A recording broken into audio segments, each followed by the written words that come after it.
Chers compatriotes, bonsoir. J'ai anticipé ce direct parce que je vous ai fait une communication hier pour vous donner rendez-vous ce 30 juin afin que nous puissions échanger sur toute cette rumeur folle qui circule sur les réseaux sociaux depuis quelques jours. Pour ceux qui me suivent sur cette page, vous êtes sans ignorer que j'ai toujours dit que nous ferons tout afin de mettre un terme au régime illégitime de M. Biya Bivondopol Barthélemy. Et votre colonel du chassement que je suis, malgré les difficultés que je peux avoir, malgré tous les coups que je peux recevoir venant de nos adversaires, de l'extérieur comme de l'intérieur même de la lutte que nous menons, je suis quelqu'un qui joint toujours la parole à l'acte. C'est pourquoi j'ai commencé des concertations auprès des aînés qui est sur le point d'aboutir à quelque chose qu'est le Conseil de transition camerounais.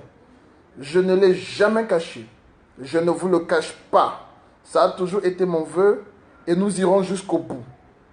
Pas comme certaines personnes veulent faire croire à l'opinion nationale et internationale, à nos compatriotes, que mettre sur pied un Conseil de transition camerounais, c'est écarter le président élu de la République du Cameroun, son Excellence Maurice Kamto.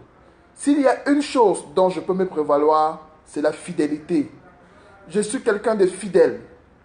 Fidèle en amitié parce que ce que j'ai reçu comme éducation de mon grand-père, il m'a toujours dit, Narcisse, il faut rester fidèle dans tout ce que tu fais.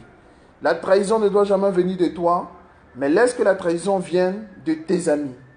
Et je suis fidèle. Tous ceux qui me connaissent et qui m'ont connu, j'ai toujours été fidèle dans mes amitiés.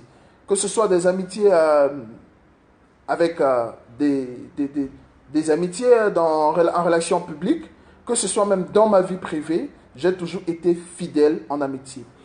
Alors, c'est pourquoi je voudrais mettre un terme à toutes ces spéculations que vous pouvez constater sur les réseaux sociaux, venant parfois de nos camarades de lutte, pour certains qui n'ont pas compris, pour d'autres qui ont compris, mais pour des raisons d'orgueil et d'ego, veulent saboter le projet tout simplement. Alors je vous invite demain à être connecté massivement à partir de 15h30, de 15h, heure du Cameroun. Je vous invite, passez le message à vos amis, à tout le monde, afin que vous soyez connectés, parce que je vais expliquer parfaitement pourquoi est-ce que nous voulons mettre le gouvernement de transition sur pied. Je vais dénoncer le comportement de certains camarades de lutte. On m'a toujours conseillé de ne pas le faire. Mais il est temps pour moi, j'en ai marre, j'en ai ras-le-bol. Je risque ma vie, je risque de me faire assassiner. C'est moi qui souffre.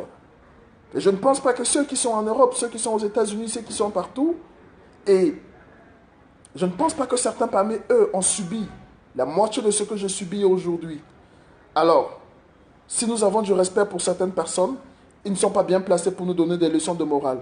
Encore moins pour torpiller un projet qui consiste à libérer le peuple camerounais, car la souveraineté appartient au peuple. Et lorsque des individus, tout simplement, parce qu'une idée ne vient pas d'eux, veulent mettre par devant la corruption et dire que le régime Biya a payé des personnes pour casser la révolution, je dis non. Je vais mettre à nu tous ces comportements que je trouve malsains. Je vous donne rendez-vous demain. Sur ce, la patrie ou la mort, nous vaincrons.